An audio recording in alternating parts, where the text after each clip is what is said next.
प्रभु यीशु ख्रीष्टंकर बहुमूल्य नाम आपण प्रत्येक को ए बाइबल अध्ययन कार्यक्रम को स्वागत करे एवं धन्यवाद जनाए आपण माने कार्यक्रम अंशग्रहण करिसेंती। प्रभु वाक्य को शुणा निमंते एकत्र बसी आम मैंने प्रभु को ध्यान करने निमंते वाक्य को आपण माने सहयोग करिसेंती, तेणु धन्यवाद जनाए। आसंतु आम मैंने आज चिंता मध्य को जीवा। आज एक विशेष विषय ने आम ध्यान करवा। निहाती भाव में यह एक विशेष विषय। आज जो विषय वस्तु रही हूँ ख्रीष्ट विश्वासी भिक्षा मागंती नहीं। ख्रीष्ट विश्वासी भिक्षा मागंती नहीं। ये विषय ने आज आम बाइबल रु किसी शिक्षा लाभ करवा जे कहीं ख्रीष्ट विश्वासी माने भिक्षा मागंती नहीं। भिक्षा मागिबा बा भिक्षा वृत्ति को जगत अति नित्य दृष्टि रे देखि थाए। भिक्षा मागिबा व्यक्तिर जगत रे कौन सी सम्मान न थाए, एपरिक समाज मध्य भल स्थान तार न थाए। बाइबल अनुसार भिक्षा मनुष्यर असहायता को प्रकाश करि थाए। यदि आम प्रेरित पुस्तक पाठ करवा 3 पर्व 2 पद, सेठार एक घटनावलीर एक अंश को आम देखू। सेठार लिखा जाए, एपरी समय मातृगर्भरु जड़े खंज लोक बुआ हो जाउथिला। मंदिर रे प्रवेश करुथिबा लोक मानक ठारू भिक्षा मागिबा निमंते लोके ताकू प्रतिदिन सेठिर सुंदर नामक द्वार रे रखी देउथिले। भिक्षा मागिबा निमंते लोके ताकू बोही की आणुथिले। तार वृत्ति थिला भिक्षा मागिबा। सही व्यक्ति असहाय थिला। आज जति आम जगत को देखू, अनेक व्यक्ति जन्मरु खंज अछंती, तथापि से माने विभिन्न प्रकार वृत्ति करिथांती। समाज रे सम्मान सहित रही थांती। से माने असहाय नुहंती, बरं से माने अन्यर सहायक हो पारिछंती। एठार में देखू सही खंज अन्य किछि वृत्ति करने को इच्छुक नथिला। गोटे स्थान रे बसी भिक्षा मागी सहजरे परिश्रम बिना जीवन काटिबार इच्छा तार थिला, तेणु से असहाय थिला। किंतु बाइबल हमको शिक्षा दिए जड़े ख्रीष्ट विश्वासी भिक्षा मागंती नहीं, बरं विश्वास परिश्रम एवं आत्मसम्मान सहित जीवन काटती। से खंज व्यक्ति जेपर्यंत ख्रीष्ट को विश्वास करि नथिला, देखंतु से पंत से भिक्षा मागुची, किंतु ख्रीष्ट को जानिबा परे से कुदा मारिची, तार भिक्षा वृत्ति बंद हो जाइछि। यह होछि प्रमाण। आज आम ध्यान करवा ख्रीष्ट विश्वासी कहीं भिक्षा मागंती नहीं। बाइबल कौन शिक्षा दिए? प्रथम शिक्षा होची परमेश्वर आमर आवश्यकता को पूर्ण करती। परमेश्वर आमर आवश्यकता को पूर्ण करती। फिलिपियो 4 पर्व 19 पद यदि हम पाठ करूँ, सेठा लिखा जाए, मोहर ईश्वर ख्रीष्ट जीशुंको ठारे ताहांकर गौरवमय ऐश्वर्य अनुसार तुममानकर प्रत्येक अभाव पूर्ण करिबे। परमेश्वर आमर प्रत्येक आवश्यकता को जानती। केवल धन नुह, आत्मिक शारीरिक भावनात्मक आवश्यकता को मध्य पूर्ण करती। गीत संगीता 23 गीत तार 1 पदरे आम मध्य देखू, सदापुर मोर प्रतिपालक मोर अभाव हेब नहीं। सदापुर आमर समस्त अभाव को पूर्ण करिथांती। सबुठार मुख्य विषय है परमेश्वर समस्त विषय जीशु ख्रीष्ट माध्यम रे पूर्ण करिथांती। जोहन तार 15 पर्व 5 पद यदि हम पाठ करूँ, लिखा जाए, प्रभु जीशु कहती, मु द्राक्षलता तुम माने शाखा, जे मोठारे रहे और मु जहाँ ठारे रहे से प्रचुर फल फले, कारण मो बिना तुम माने किछि करि पार नाही। प्रभु जीशुंको ठारे जे लागी रही थाए, तार कौन सी विषय अभाव हुए नहीं। आत्मिक भाव से फल फले, जागतिक भाव में सी समृद्धि हुए। प्रभु यीशु ख्रीष्टଙ୍କ सहित रहिबा द्वारा परमेश्वर आमମାନଙ୍କୁ प्रार्थना शुणती और आशीर्वाद करिथांती। जोहन 15 पर्व तार 7 पदर मत देखु सेठा लिखा जाए, जदि तुम माने मो ठारे रुह आ मोहर वाक्य तुम मान ठारे रुहे ताहले जेकोसी विषय इच्छा कर ताहा माग आउ तुम मान निमंते ताहा साधित हेबो। केते आश्वासनार वाक्य। प्रत्येक ख्रीष्टियान प्रभु यीशु ठारे एक भरोसा रही अछि। प्रभु यीशु सहित रहिबा द्वारा आमे प्रभु यीशु नाम रे पिता परमेश्वर को जहाँ मागिबू सेटा प्रदान करिबे। माथ्यू 6 पर्व तार 31 पदरु 33 पद जदि हम पाठ करूँ सेठार देखू देखा जाए, एणु कौन खाइबा कौन पीबा किबा कौन पिंधिबा यह कही चिंतित हुओ नहीं, कारण विजाति माने यही सब विषय खोजी बुलंती। आउ ये समस्त विषय जे तुम मान प्रयोजन ताहा तुम मान स्वर्गस्थ पिता जानती, किंतु तुम माने प्रथम ताहां राज्य धार्मिकता अन्वेषण कर आउ यही समस्त विषय मध्य तुम मान को दिया जीवो। बाइबल हमको शिक्षा दिए जगतर आवश्यकता विषय रे चिंतित हुओ नहीं। एपरी चिंता सर्वदा विजाति माने बा जो माने प्रभु यीशु को विश्वास करते नहीं से माने रखिथांती। ख्रीष्ट विश्वासी जदि परमेश्वर को राज्य धार्मिकता विषय चिंता करिवो तेबे परमेश्वर ताकू जगतर समस्त आवश्यकता विषय जोगाई देबे।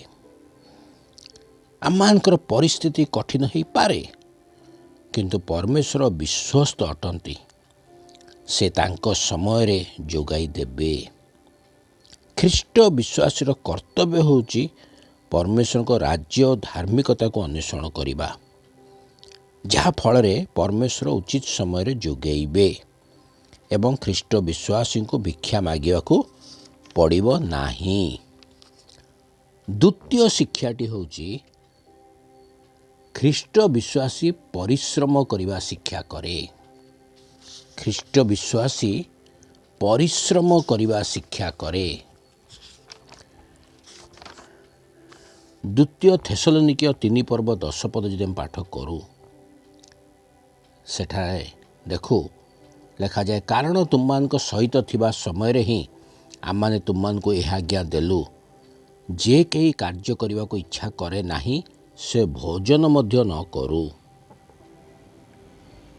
यही वाक्य सर्वदा ख्रीष्ट विश्वासी मान को स्मरण कराई थाई जे जो माने कार्य करने निमंते इच्छुक नुहंती बा जो माने अलसुआ प्रकृतिर सेमानकर भोजन करिवार मध्य अधिकार नाही। यही पद समस्त को उत्साहित करे परिश्रम करिवा पाई।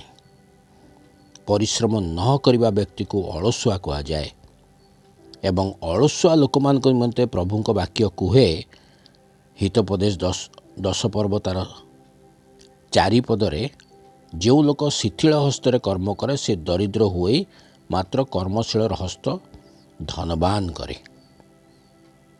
जो व्यक्ति कर्म करिवारे शिथिल हुए बा कुंठाबोध करे से दरिद्र हुए।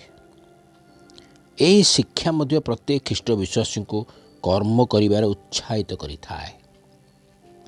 हितोपदेश 18 पर्व तार 9 पदर मध्य आम देखू एक सुंदर विषय लिखाई, अपना कार्य जे अलस से विनाशकर भाई।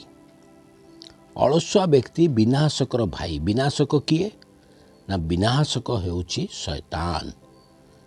तेणु अलसुआ व्यक्ति शैतान रो भाई अटे। ख्रीष्ट विश्वासी माने प्रभु यीशु को प्रेम करती, से माने प्रभु यीशुंकर संतान, से माने कदापि शैतान को प्रश्रय दियंती नहीं। तेणु कर्म करिवा निमंते कुंठाबोध करती नहीं। सेथि सकाशु ख्रीष्ट विश्वासी माने भिक्षा मागिवा को इच्छुक हुअंती नहीं। तृतीय शिक्षाटी होची ख्रीष्ट विश्वासी निज परिवार उत्तम तत्व निये। ख्रीष्ट विश्वासी निज परिवार उत्तम तत्व निये। प्रथम तिमोथी 5 पर्व 8 पद को जदि पाठ करूँ लिखा जाए, जदि कहीं अपना आत्मीय विशेष रे अपना परिवार तत्व न निये से विश्वास मत अस्वीकार करिअछि, आउ से अविश्वासी ठारू अधम अटे। ଖ୍ରୀଷ୍ଟ ବିଶ୍ୱାସୀ ନିଜ ପରିବାର ସହିତ ଅନ୍ୟମାନଙ୍କ ବା ଆତ୍ମୀୟମାନଙ୍କର ମଧ୍ୟ ତତ୍ତ୍ୱ ନେଇଥାଏ। ଏହା ଖ୍ରୀଷ୍ଟ ବିଶ୍ୱାସୀମାନଙ୍କ ନିମନ୍ତେ ବିଶେଷ ଶିକ୍ଷା ଅଟେ।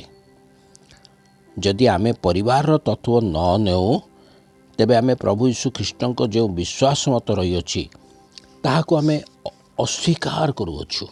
ଅର୍ଥାତ୍ ଆମେ ପ୍ରଭୁ ଯୀଶୁଙ୍କୁ ପ୍ରେମ କରୁନାହୁଁ, ତାଙ୍କୁ ବିଶ୍ୱାସ କରୁନାହୁଁ। ତେବେ ଆମେ ଅବିଶ୍ୱାସୀମାନଙ୍କ ଠାରୁ ଅଧମ ଅଟୁ। ତେଣୁ ଖ୍ରୀଷ୍ଟ ବିଶ୍ୱାସୀମାନଙ୍କ ପରିବାର ସମାଜରେ ଭିନ୍ନ ଅଟନ୍ତି। ସେମାନଙ୍କର ପରିଚୟ ଓ ସମ୍ମାନ ମଧ୍ୟ ସମାଜରେ ଭିନ୍ନ ଅଟେ। ଖ୍ରୀଷ୍ଟ ବିଶ୍ୱାସୀ ଭିକ୍ଷାବୃତ୍ତି କରି ନିଜ ପରିବାରକୁ ଲଜ୍ଜିତ ହେବାକୁ ଦିଅନ୍ତି ନାହିଁ। ଚତୁର୍ଥ ଶିକ୍ଷାଟି ହେଉଛି ଖ୍ରୀଷ୍ଟ ବିଶ୍ୱାସୀ ଦାନ ନୁହେଁ କର୍ମ ଉପରେ ବିଶ୍ୱାସ ରଖନ୍ତି। ଖ୍ରୀଷ୍ଟ ବିଶ୍ୱାସୀ ଦାନ ନୁହେଁ କର୍ମ ଉପରେ ବିଶ୍ୱାସ ରଖନ୍ତି। ଏଫେସିୟ 4:28 ଆମେ ଦେଖୁ, ଲେଖାଯାଏ, ଚୋର ଆଉ ଚୋରି ନ କରୁ, ବରଞ୍ଚ ଅଭାବଗ୍ରସ୍ତ ଲୋକକୁ ଦାନ କରିବା ନିମନ୍ତେ ଯେପରି ତାହା ପାଖରେ କିଛି ଥାଇପାରେ, ଏଥି ନିମନ୍ତେ ନିଜ ହାତର ଉତ୍ତମ କାର୍ଯ୍ୟ କରି ପରିଶ୍ରମ କରୁ। ଖ୍ରୀଷ୍ଟ ବିଶ୍ୱାସୀମାନଙ୍କୁ ବାଇବେଲ ସର୍ବଦା ଶିକ୍ଷା ଦିଏ ଅଭାବଗ୍ରସ୍ତ ଲୋକଙ୍କୁ ଦେଖିଲେ ସାହାଯ୍ୟ କରିବା ନିମନ୍ତେ। ବାକ୍ୟ କେବଳ ସାଧାରଣ ବ୍ୟକ୍ତିଙ୍କୁ ନୁହେଁ ବରଂ ଚୋରମାନଙ୍କୁ ମଧ୍ୟ ଶିକ୍ଷା ଦିଏ ଚୋରି ନ କରି ଅଭାବଗ୍ରସ୍ତମାନଙ୍କୁ ଯେପରି ସାହାଯ୍ୟ କରିପାରିବା ସେଥି ନିମନ୍ତେ ପରିଶ୍ରମ କରିବା। କାରଣ ଚୋରି କରିଥିବା ବା ଚୋରିରୁ ଉପାର୍ଜନ ଅର୍ଥ ଦ୍ୱାରା ସାହାଯ୍ୟ, ତାହା ସାହାଯ୍ୟ ନୁହଁ, ତାହା ସେବା ନୁହଁ, ତାହା ହେଉଛି ପାପର ଧନ। ତେଣୁ ଚୋରି କାର୍ଯ୍ୟ ଛାଡ଼ି ନ୍ୟାୟ ଭାବରେ ପରିଶ୍ରମ କରି କିଛି ଉପାର୍ଜନ କରୁ। ନିଜ ପରିବାର ଚଳିବା ସହିତ ଦରିଦ୍ରମାନଙ୍କୁ ଯେପରି ସାହାଯ୍ୟ କରିପାରିବା ସେଥିପାଇଁ କିଛି ଆମେ ରଖିଥାଉ। ତେଣୁ ଖ୍ରୀଷ୍ଟ ବିଶ୍ୱାସୀ କିଏ ଦେଇଥିବା ଦାନ ଓ ଚୋରିରୁ ଅର୍ଜିତ ଧନ ଉପରେ ନିର୍ଭର କରେ ନାହିଁ। ସେ ପରିଶ୍ରମ କରେ, ଭିକ୍ଷା ମାଗିବା ମଧ୍ୟ ଇଚ୍ଛା କରେ ନାହିଁ। ପଞ୍ଚମ ବିଷୟଟି ହେଉଛି ଖ୍ରୀଷ୍ଟ ବିଶ୍ୱାସୀର ଉଦ୍ଦେଶ୍ୟ ହେଉଛି ପରମେଶ୍ୱରଙ୍କ ମହିମା କରିବା। ଖ୍ରୀଷ୍ଟ ବିଶ୍ୱାସୀର ଉଦ୍ଦେଶ୍ୟ ହେଉଛି ପରମେଶ୍ୱରଙ୍କ ମହିମା କରିବା। ପ୍ରଥମ କରିନ୍ଥୀୟ 10:31 ଲେଖାଯାଏ, ତୁମମାନେ ଭୋଜନ କର କି ପାନ କର ଅବା ଯାହା କିଛି କର, ଈଶ୍ୱରଙ୍କ ଗୌରବ ନିମନ୍ତେ ସବୁ କର। ବାକ୍ୟ ସର୍ବଦା ଆମକୁ ଶିକ୍ଷା ଦିଏ ଆମମାନେ ଯାହା ଭୋଜନ କରୁ କି ପାନ କରୁ କିମ୍ବା ଯେକୌଣସି କାର୍ଯ୍ୟ କରୁ ତାହାଦ୍ୱାରା ଈଶ୍ୱରଙ୍କୁ ମହିମା ଦେବାର ଅଛି। ଭିକ୍ଷାବୃତ୍ତି ଦ୍ୱାରା ଉପାର୍ଜିତ ଧନ, ଚୋରି ଦ୍ୱାରା ଉପାର୍ଜିତ ଧନ, ଅନ୍ୟାୟରେ ଉପାର୍ଜିତ ଧନ କଦାପି ଈଶ୍ୱରଙ୍କ ମହିମା ଦେଇପାରେ ନାହିଁ। କାରଣ ଖ୍ରୀଷ୍ଟ ବିଶ୍ୱାସୀମାନଙ୍କର ପରମେଶ୍ୱର ସର୍ବଦା ନ୍ୟାୟବାନ ପରମେଶ୍ୱର ଅଟନ୍ତି। ସେ ଅନ୍ୟାୟ ପସନ୍ଦ କରନ୍ତି ନାହିଁ। ତେଣୁ ନ୍ୟାୟରେ ଉପାର୍ଜନ କରି ଯାହା କିଛି ଆମେ ଭୋଜନ କରିଥାଉ ବା ପାନ କରିଥାଉ ତାହାଦ୍ୱାରା ଈଶ୍ୱରଙ୍କର ମହିମା କରିଥାଉ। ପରମେଶ୍ୱର ଆମମାନଙ୍କୁ ନ୍ୟାୟ ଭାବରେ ପରିଶ୍ରମ କରି ଜୀବନ କାଟିବା ନିମନ୍ତେ ଉତ୍ସାହିତ କରନ୍ତି। ତେଣୁ ଖ୍ରୀଷ୍ଟ ବିଶ୍ୱାସୀ ଭିକ୍ଷା ମାଗି ପରମେଶ୍ୱରଙ୍କୁ ଦୁଃଖ ଦେଇନଥାଏ। ଖ୍ରୀଷ୍ଟ ବିଶ୍ୱାସୀ ସର୍ବଦା ପରମେଶ୍ୱରଙ୍କ ଉପରେ ବିଶ୍ୱାସ କରିଥାଏ। ପରମେଶ୍ୱର ତା'ର ଆବଶ୍ୟକତାକୁ ପୂରଣ କରିଥାନ୍ତି। ତେଣୁ ସେ ନିଜ ହସ୍ତରେ ପରିଶ୍ରମ କରି ବିଶ୍ୱସ୍ତ ଭାବରେ ଜୀବନ ଅତିବାହିତ କରିଥାଏ। ଜିରିମିୟ 17:7 ଆମେ ଦେଖୁ, ଲେଖାଯାଏ, ଯେଉଁ ମନୁଷ୍ୟ ସଦାପ୍ରଭୁଙ୍କ ଉପରେ ନିର୍ଭର କରେ, ପୁଣି ସଦାପ୍ରଭୁ ଯାହାର ବିଶ୍ୱାସ ଭୂମି ଅଟନ୍ତି, ସେ ଧନ୍ୟ। ତେଣୁ ଖ୍ରୀଷ୍ଟ ବିଶ୍ୱାସୀ ସର୍ବଦା କ'ଣ କରେ? ପ୍ରଥମରେ ସେ ପରମେଶ୍ୱରଙ୍କ ବାକ୍ୟ ଉପରେ ବିଶ୍ୱାସ କରେ।